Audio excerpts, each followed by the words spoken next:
Hello दोस्तों, आपका स्वागत है हमारे यूट्यूब चैनल में।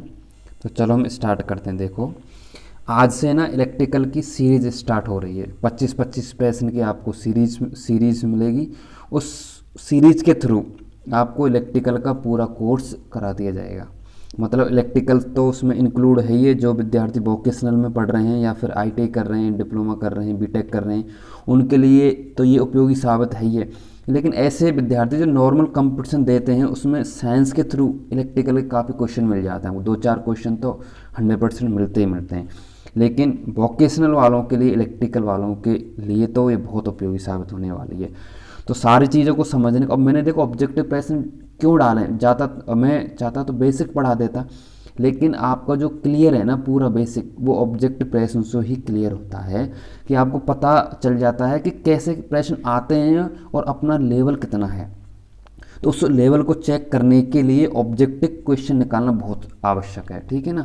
तो ये सारी चीज़ें देखो ध्यान से, बड़ा मज़ा आएगा, आपको लगेगा कि यार वास्तव में कुछ मिल रहा है हमको मटेरियल, अपना टाइम ख़राब नहीं होगा, लगेगा वास्तव में कुछ ना कुछ हमें मिल रहा है। तो चलो ज़्यादा टाइम ख़राब नहीं करते हैं, स्टार्ट करते हैं। पहला क्वेश्चन देखो, न्यूट्रॉन पर आवेश होता है। न्यूट्रॉन पर आवेश होता है। देखो 3 होते हैं ये। देखो चित्र में देखो, इलेक्ट्रॉन, प्रोटॉन और न्यूट्रॉन, 3 चीज़ें। देखो 3 चीज़ों के बारे में हम चर्चा करेंगे। देखो इसमें दिख रहा है चित्र में, इलेक्ट्रॉन पर आवेश है माइनस, इलेक्ट्रॉन पर आवेश है माइनस, ठीक है ना। प्रोटॉन पर आवेश है पॉजिटिव, धनावेश। न्यूट्रॉन पर किसी प्रकार का आवेश नहीं होता। जब किसी प्रकार का आवेश ही नहीं है तो उसको आवेश ही नाम से अपन कह देंगे। Option number C is the correct answer. अब देखो कई बार इस आवेश का मान पूछ लेता है कि इस आवेश की वैल्यू बताओ, तो याद रखना 1.6 गुना 10 की पावर माइनस 19 कूलाम, ये मान। अब देखो अंतर कितना है कि यदि इलेक्ट्रॉन के लिए इस आवेश को लिखेंगे तो यहाँ लगा देंगे माइनस केवल, ठीक है ना। और यदि प्रोटॉन के लिए बात कर रहे हैं तो प्रोटॉन के लिए केवल प्लस लग जाएगा। मान दोनों का सेम रहेगा। कितना रहेगा? 1.6 गुना 10 की पावर माइनस 19 कूलाम। गुरुजी कूलाम क्या है भैया जी? कूलाम आवेश का मात्रक है, ठीक है ना। 3 चीज़ याद रखनी है आपको। कूलाम आवेश का मात्रक है, 1.6 गुना 10 की पावर माइनस 19। इलेक्ट्रॉन पर ऋण आवेश, प्रोटॉन पर पॉजिटिव आवेश और न्यूट्रॉन पर कोई आवेश नहीं होता है, मतलब उसको आवेशहीन कह सकते हैं, ठीक है ना। तो जो पहले का ऑप्शन है number 3 is a correct answer. अब देखो इनसे रिलेटेड एक प्रश्न और बनता है कि इनकी खोज किसने की। चलो देखते हैं खोजों को। तो सबसे पहले देख लेते हैं प्रोटॉन, ठीक है ना। तो प्रोटॉन की खोज की थी भैया जी गोल्डस्टीन ने। किसने की थी? गोल्डस्टीन ने, ठीक है ना। दूसरा है न्यूट्रॉन। न्यूट्रॉन की खोज की थी भैया जी चैडविक ने। ये याद रखने तीनों, कहीं पे भी पूछ सकता है बंदा, ठीक है ना, चैडविक। और तीसरा आता है इलेक्ट्रॉन। तो इलेक्ट्रॉन की खोज भैया जी जे जे थॉमसन ने की। जे जे थॉमसन ने की। अब देखो कई बार जे जे टॉमसन मिल जाता है और जे जे थॉमसन मिल जाता है, तो भैया जी थोड़ा इंग्लिश का लोचा है। जे जे थॉमसन, जे जे टॉमसन एक ही आदमी था जिसने इलेक्ट्रॉन की खोज की, ठीक है ना। तो ये सारी चीज़ आपको याद रखनी है भैया जी। अब देखो नेक्स्ट प्रश्न दूसरा, विद्युत अपघट में धारा का मैं कह रहा हूँ इस सीरीज का सबसे इंपॉर्टेंट प्रश्न और इंटरव्यू में काफ़ी बार पूछा जाता है। देखो विद्युत अपघट में धारा का प्रवाह किसके कारण होता है। देखो यदि आपसे पूछे कि ठोस पदार्थों में किसके कारण होता है, ठोस पदार्थों में, तो आपको मुक्त इलेक्ट्रॉन बताना है, ठीक है ना। तब तो आपको मुक्त इलेक्ट्रॉन बताना है। जो किसी चालक तार में या ठोस पदार्थ में हमेशा विद्युत धारा का प्रवाह मुक्त इलेक्ट्रॉन के कारण होता है। लेकिन यहाँ पूछ रहा है विद्युत अपघट। चित्र को देखो ढंग से, ये है विद्युत अपघट का क्रिया, ठीक है ना। तो इस विद्युत अपघट में धारा का प्रवाह मुक्त इलेक्ट्रॉन के कारण नहीं होता, आयनों के कारण होता है। किसके कारण होता है? आयनों के कारण। कौन कौन से आयन? धन आयन और ऋण आयन, दोनों के कारण होता है, ठीक है ना। तो यदि आपसे पूछे कि विद्युत अपघट में धारा का प्रवाह किसके कारण होता है, तो correct answer is the ion के कारण होता है। आयन कौन कौन से होते हैं? धन आयन और ऋण आयन, ये आप जानते होंगे, ठीक है। चलो देखो नेक्स्ट क्वेश्चन थर्ड, जब कांच के टुकड़े को, ये बचपन में तो बहुत प्रयोग किया है, ठीक है ना। तो देखो भैया जी ये कांच का टुकड़ा है, ये कोई कंबल है, ये कोई कंबल है, ठीक है। जब भी इसको हम इससे घर्षण करवाएंगे तो इसमें कुछ रेशम के टुकड़े में कुछ आवेश हो जाते हैं, इस कांच में कुछ ना कुछ आवेश हो जाते हैं, दोनों के बीच में आवेश की क्रिया होती है। कौन सी क्रिया होती है? आवेश की क्रिया होती है। तो पूछ रहा है जब कांच के टुकड़े को रेशम से घर्षण कराने पर रेशम क्या हो जाता है। देखो, इससे इलेक्ट्रॉन निकलते हैं और रेशम के कपड़े में जाते हैं। तो याद रखना, जो इलेक्ट्रॉन देता है वो तो हो जाता है पॉजिटिव, जो इलेक्ट्रॉन को ग्रहण करता है वो हो जाता है नेगेटिव। समझ में आई कि नहीं बात? देखो, ये कांच का टुकड़ा है और ये कंबल है, तो ये इसको इलेक्ट्रॉन दे रहा है, तो ये तो हो जाएगा पॉजिटिव, ये हो जाएगा नेगेटिव, तो मतलब अपना ऋणावेशित आंसर आ जाएगा। ठीक है ना। यदि इस प्रश्न को पूछता कि कांच का टुकड़ा कैसा होता, तो कांच का टुकड़ा तो होता पॉजिटिव, मतलब धन आयन, और रेशम का कपड़ा होगा ऋणावेशित, मतलब ऋणावेशित हो जाएगा। तो याद रखना, तो कांच का टुकड़ा देगा इलेक्ट्रॉन को, तो ये तो हो जाएगा पॉजिटिव और ये हो जाएगा नेगेटिव। तो अपना answer B is the correct answer. Next देखो भैया जी, कूलाम के नियम अनुसार, अब कूलाम का नियम देखते हैं भैया जी। कूलाम का नियम ये ना, एफ बराबर के Q1 Q2 upon are square. देखो क्या चीज़ है, Q1 Q2 तो आवेश हैं, Q1 Q2 तो क्या है भैया जी? आवेश हैं, जिसका मात्रक कूलाम होता है। आर क्या है? दोनों आवेशों के बीच की दूरी है। माना कि Q1 यहाँ पे है, Q2 यहाँ पे, तो इनके बीच की दूरी है आर। के क्या? के है परावैद्युत। अब कई बार के का मान पूछ लेता है वो, के का मान बताओ। तो के का मान याद रखना 9 गुना 10 की पावर 9, मात्रक बहुत इंपॉर्टेंट है, न्यूटन इंटू मीटर स्क्वायर बटे कूलाम का स्क्वायर, ये इसका मात्रक, ये याद रखना आपको, ये आप के का मान याद रखना। ठीक है ना। चलो प्रश्न की तरफ बढ़ते। कूलाम के नियम अनुसार दो आवेशों के बीच लगने वाला बल, देखो दोनों आवेशों के गुणनफल के समानुपाती, दोनों आवेशों के गुणनफल हो रहे हैं, बिल्कुल सही बात है, पहला सही है। दूसरा देखो, दोनों आवेशों के बीच की दूरी के वर्ग के व्युत्क्रमानुपाती, देखो व्युत्क्रमानुपाती भी है, वर्ग भी है, बिल्कुल दोनों सही है। ठीक है। निर्वात की परमशीलता ओमेगा जी पर निर्भर, भैया के पर भी निर्भर करता है। तो भैया तीनों ही ऑप्शन करेक्ट है इसके आंसर, तो इसमें उपरोक्त सही आंसर आ जाएगा। देखो ये फॉर्मूला याद है अपन को, तो इससे कैसे भी प्रश्न बन सकते हैं, न्यूमेरिकल भी बन सकते हैं, थ्योरेटिकल भी बन सकता है। ठीक है ना। चलो नेक्स्ट देखो, विद्युत बल रेखाएं खत्म होती हैं। देखो विद्युत बल रेखा का डायग्राम देखो, विद्युत बल रेखा होती क्या है? विद्युत बल रेखा चुंबकीय फील्ड को काल्पनिक रूप से प्रदर्शित करने के लिए विद्युत बल रेखाएं बनाई जाती हैं, ये बात है। ठीक है ना। अब देखो इसमें देखो प्लस से स्टार्ट हो रही हैं, माइनस पे खत्म हो रही हैं, तो मतलब धनावेश से शुरू हो रही हैं और ऋण आवेश पर खत्म हो रही है। चित्र को देखो ढंग से, प्लस की तरफ जाएंगे, ये चित्र देखो, ये प्लस रहा, ये रहा माइनस। ठीक है ना। तो इधर से गई और यहाँ पे खत्म, डायरेक्शन देखो इधर की तरफ, मतलब यहाँ से तो स्टार्ट, प्लस से तो स्टार्ट है और माइनस में जाके खत्म हो जाएंगे। तो अपना option A is the correct answer, धनावेश। चलो नेक्स्ट देखो 6 नंबर, चलो देखते हैं नेक्स्ट। सॉरी थोड़ी गड़बड़ हो गई इसमें, कभी देख लेंगे उसको नेक्स्ट प्रश्न को। ठीक है ना। ये थोड़ी कई बार गड़बड़ हो जाती है, तो इसका आप ज़्यादा वो मत करो। चलो देखो, 1 मिनट रुको प्लीज़, वेट करो, थोड़ा ये गड़बड़ हो जाता है कई बार मेरे से। ठीक है ना। तो ये गड़बड़ होने पे पूरा खेल बिगड़ जाता है मेरे से, क्योंकि नेक्स्ट जाने का कोई ऑप्शन नहीं है ना इसको। तो चलो कोई नहीं ना, चलो 1 मिनट वेट प्लीज़ वेट करो। चलो ठीक है ना। हाँ, किसी एल लंबाई के चालक के आयतन में बिना परिवर्तन, ये बड़ा इंपॉर्टेंट अच्छा प्रश्न है।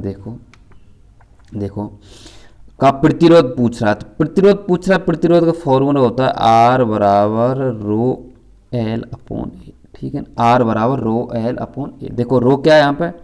रो को कहते हैं विशिष्ट प्रतिरोध, इसको कहते हैं विशिष्ट प्रतिरोध, और इसका मात्रक होता है होम इंटू मीटर, कई बार पूछ लेता है मात्रक। ठीक है ना। एल क्या? लंबाई, ए क्या? उसका मोटाई कह सकते हैं, अनुप्रस्थ काट क्षेत्रफल कहते हैं। प्रश्न देखो, किसी एल लंबाई के चालक को आयतन में बिना परिवर्तन किए 3L कर दिया जाए तो उसका प्रतिरोध, देखो क्या है प्रश्न, आर बराबर रो एल अपॉन ए थी, पहले लंबाई थी एल, पहले लंबाई थी एल, अब इस एल को कर दिया 3L, तो देखो एल की जगह रख दो आप 3L, तो आर बराबर रो 3L बटे ए, और 3 को निकाल लो बाहर, तो ये 3 रो एल बटे ए। अब देखो आर ये रीना और 3 इसके जस्ट वो समानुपात, मतलब प्रतिरोध का मान 3 गुना हो जाएगा। तो आंसर क्या हो जाएगा 3 गुना इज द करेक्ट आंसर। प्रतिरोधों के समांतर क्रम में जुड़े होने पर विभव तथा विद्युत धारा क्रम, देखो यदि प्रतिरोध समांतर क्रम में जुड़ रहे हैं तो वोल्टेज तो रहेंगे समान, वोल्टेज रहेंगे समान, ठीक है ना, और धारा का मान अलग अलग रहेगा प्रतिरोधों के हिसाब से, ठीक है ना। ये इस तरह से होता है, ये समांतर क्रम है। कौन सा क्रम भैया जी? समांतर क्रम है।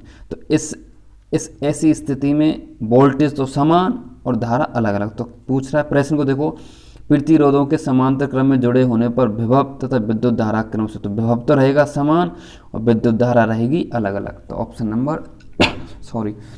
Number A is the correct answer. Next देखो, व्हीटस्टोन सेतु संतुलन में कहलाएगा जब गैल्वेनोमीटर, देखो ये तो चित्र आपने देखा ही होगा हमेशा, ये तो फिजिक्स का भी टॉपिक है। तो देखो जब गैल्वेनोमीटर शून्य देगा तब हम समझेंगे कि P/Q बराबर R/S है। इसको कहेंगे संतुलन की अवस्था, मतलब इस स्थिति में अपन का संतुलन है। तो कब? जब ये व्हीटस्टोन मान 0 देगा, ठीक है। नेक्स्ट प्रश्न देखो, वास्तविक रूप से पृथ्वी की धारिता होती, कैपेसिटेंस कितना होता है अपने पृथ्वी का? देखो वास्तविक रूप से देखा जाए तो पृथ्वी की धारिता होती अनंत। क्या होती है? अनंत।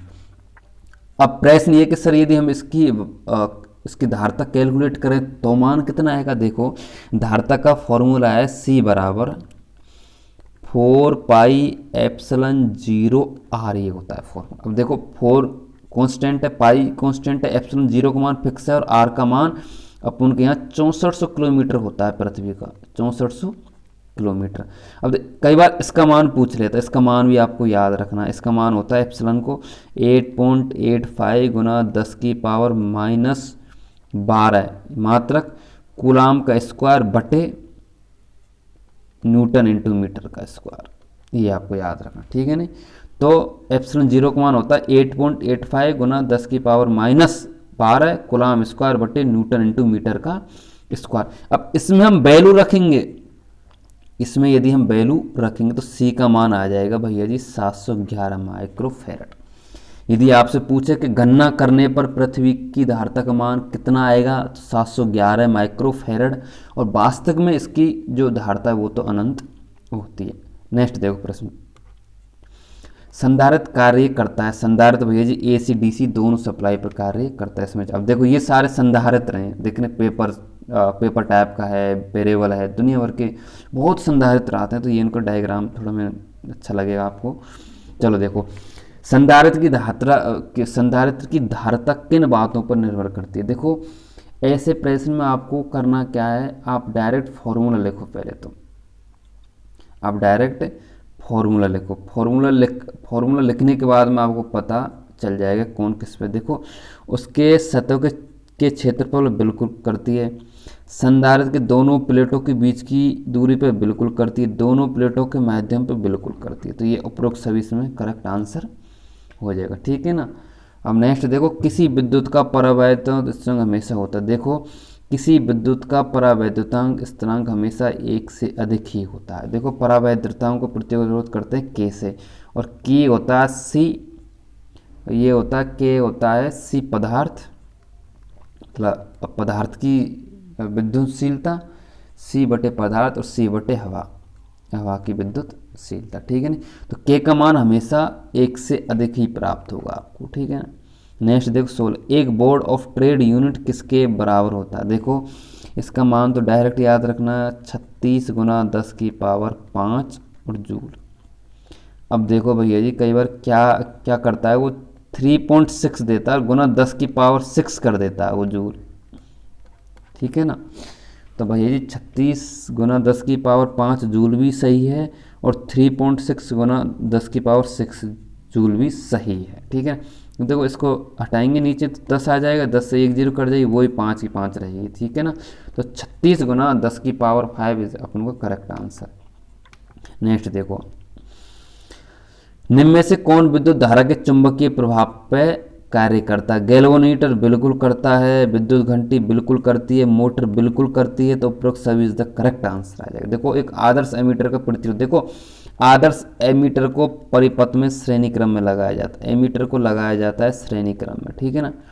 अब श्रेणी क्रम में लगाने के बाद हम कोशिश करते हैं कि इसका प्रतिरोध कम से कम रहे। प्रतिरोध भैया जी क्या रहे, कम से कम प्रतिरोध रहे, किसका, एमीटर का। तो कम से कम प्रतिरोध का मतलब क्या है, अब यहाँ आदर्श की स्थिति दे दी, तो आदर्श की स्थिति में मतलब हम चाहेंगे कि इसका प्रतिरोध शून्य रहे, ठीक है ना। तो इसका करेक्ट आंसर ए। और यदि यहाँ एमीटर की जगह वोल्ट मीटर होता तो वोल्ट मीटर में प्रतिरोध होता है अनंत, प्रतिरोध होता है उसका अनंत होता है, इसका प्रतिरोध क्या होता है, अनंत होता है, ठीक है ना, याद रखना। यदि एमीटर है आदर्श है तभी होगा, आदर्श कंडीशन है ये, आदर्श कंडीशन में शून्य मानते लेकिन होता नहीं है, लेकिन आदर्श कंडीशन दे दी उसमें मतलब 100% एफिशिएंसी है उसकी, तो उस कंडीशन आपको 100 हो। अब देखो किरचॉफ का प्रथम नियम किस राशि के संरक्षण पर आधार, देखो किरचॉफ का प्रथम नियम का स्टेटमेंट है कि किसी परिपथ से आने वाली धाराओं का मान जाने वाली धाराओं के बराबर होता है, या किसी नोड पर टोटल करंट का मान शून्य होता है। देखो विद्युत धारा आ रही है ना बार बार में, तो ये विद्युत धारा का संरक्षण का नियम है, ठीक है ना। संवेग से कोई मतलब नहीं है, ऊर्जा से कोई मतलब नहीं है, वोल्टेज से कोई मतलब था, सेकंड वाला है वोल्टेज वाला, लेकिन फर्स्ट की पूछ रहा है तो ये विद्युत धारा का ये संरक्षण का नियम याद रखना। चित्र देख लेना, समझ में आ जाएगा। चलो नेक्स्ट देखो, गैल्वेनोमीटर को वोल्ट मीटर में, देखो भैया जी गैल्वेनोमीटर को वोल्ट मीटर में तब्दील करने के लिए वोल्ट मीटर में रिक्वायरमेंट होता है, मैंने आपको पहले ही बताया कि वोल्ट मीटर का जो प्रतिरोध होता है वो अनंत मानते हैं, मतलब बहुत ज़्यादा मानते हैं। तो इस हिसाब से वोल्ट मीटर को यदि गैल्वेनोमीटर को वोल्ट मीटर में चेंज करना है तो उसके श्रेणी क्रम में उच्च प्रतिरोध का मान लगा देंगे, वो वोल्ट मीटर बन जाएगा। और यही प्रश्न होता कि गैल्वेनोमीटर को एमीटर में बदलना है तो भैया जी समांतर में निम्न प्रतिरोध लगाते, समांतर में निम्न प्रतिरोध लगाते। तो गैल्वेनोमीटर को वोल्ट मीटर में तब्दील करने के लिए श्रेणी में उच्च प्रतिरोध लगाया जाता है, ठीक है ना।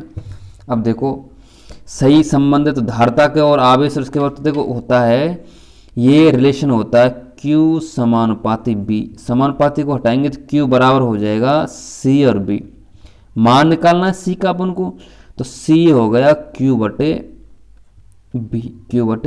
B। देखो Q क्या है यहाँ पे, आवेश है, Q क्या यहाँ पे आवेश, B क्या यहाँ पे विभव कह सकते हैं या वोल्ट कह सकते हैं। तो ऐसा कोई रिलेशन हो, देखो ये Reena, option number A is correct answer, आवेश बटे विभव इज द करेक्ट आंसर, मतलब C बराबर Q बटे B is the correct answer आ जाएगा, ठीक है ना, option number A is the correct answer. Next देखो गैल्वेनोमीटर होता है ऐसा, देख लो चित्र में दिखाया गया गैल्वेनोमीटर। नेक्स्ट देखो धारिता एक राशि है भैया जी, धारिता अदिश राशि है। सदिश राशि का मतलब क्या है, जिसको प्रदर्शित करने के लिए दिशा की आवश्यकता होती है। जैसे इस चीज़ को आप समझ लो दूरी और विस्थापन से समझ लो, दूरी और विस्थापन से समझ लो। देखो दूरी मतलब अदिश राशि है, विस्थापन सदिश राशि। कैसे समझने का प्रयास करो कि दूरी को प्रदर्शित करने के लिए हमें कोई दिशा की आवश्यकता नहीं है, लेकिन विस्थापन को प्रदर्शित करने के लिए दिशा की आवश्यकता होती है, ठीक है ना। तो विस्थापन सदिश राशि है और दूरी अदिश राशि। इसी प्रकार धारिता क्या है, धारिता अदिश राशि है, सदिश राशि नहीं है। नेक्स्ट देखो किसी चालक में चार्ज के गतिमान होने की, देखो मैंने आपको पहले ही बताया कि आवेशों के प्रवाह की दर को विद्युत धारा कहलाती है, या किसी चार्ज के प्रवाह की दर को विद्युत धारा कहते हैं, तो विद्युत धारा कहते हैं इसको, ठीक है ना। वह बल जो विद्युत को चलाता है, देखो इसको कहते हैं विद्युत वाहक बल, इसको कहते हैं MMF, force requirement motion of electron, EMF बोलते हैं, मैं उसमें मैग्नेटिक में चला गया, क्या कहते हैं इसको काटो, EMF बोलते हैं, मतलब force requirement motion of electron, मतलब इलेक्ट्रॉन को चलाने के लिए जिस बल की आवश्यकता होती है उसको हम कहेंगे विद्युत वाहक बल। यदि ये चीज़ चुंबक में होती है तो चुंबक में कहते हैं MMF, force requirement motion of magnetic, मतलब चुंबक को गति करवाने के लिए जिस बल की आवश्यकता होती है उसको कहेंगे MMF। लेकिन विद्युत धारा को चलाने के लिए जिस बल की आवश्यकता होती है उसको कहेंगे अपन विद्युत वाहक बल EMF, ठीक है ना। तो इसका आंसर हो जाएगा, correct answer is the C। Last प्रश्न है, देख लो किसी बंद परिपथ में वोल्टेज और विद्युत धारा का अनुपात हमेशा भैया जी समान रहता है। गुरुजी कैसे? तो ओम के नियम को कर लो ना याद, आप कितना ओम का नियम याद करो। जहाँ वोल्टेज करंट की बात आती है ना, बी और आई की बात आती है, तो भैया ओम का नियम तो आएगा ही आएगा। देखो इस तरह से ग्राफ आपने बनाया होगा वोल्टेज करंट के बीच में, तो ये किसका नियम? ओम का नियम। तो वोल्टेज और विद्युत धारा का अनुपात हमेशा समान रहता। अब देखो ये दो छोटे छोटे क्वेश्चन है, बिल्कुल देख लेते हैं। मीटर जो विद्युत धारा का मान कौन नापता है? एमीटर है क्या इसमें? तो ammeter is the correct answer आ जाएगा, ठीक है ना। और देख वोल्ट मीटर नापेगा वोल्टेज को, ओम मीटर नापेगा प्रतिरोध को, हाइड्रोमीटर नापेगा। हाइड्रोमीटर बताओ किसको नापता है? ठीक है ना, तो हाइड्रोमीटर पानी की गति को नापता है, ठीक है ना। मीटर जो वोल्ट मीटर, देखो टोकोमीटर गति को नापेगा, एम्पीयरोमीटर ये तो बिजली को नापता है, वोल्ट मीटर वोल्टेज को नापता है, ओम मीटर क्या पूछ रहा है? वह मीटर जो वोल्टेज मापता है, तो वोल्टेज को वोल्ट मीटर नापता है, ठीक है। नहीं तो विद्युत धारा को एमीटर नापेगा और वोल्टेज को वोल्ट मीटर नापेगा, ठीक है ना। तो आई होप समझ में आई होंगी सारी चीज़ें। अच्छे से एक दो बार इसको पढ़ोगे तो बिल्कुल दिमाग में आपके बैठ जाएगी। बार बार रिवीजन करो, देखो जो भी फॉर्मूले लिखाए मैंने उस फॉर्मूले को आप लिख लो, और फॉर्मूले को लिखने के बाद ये अच्छे से आपके समझ में आएंगे। तो आज के लिए इतना ही, चलो आज के लिए इतना ही। Thank you this watching video.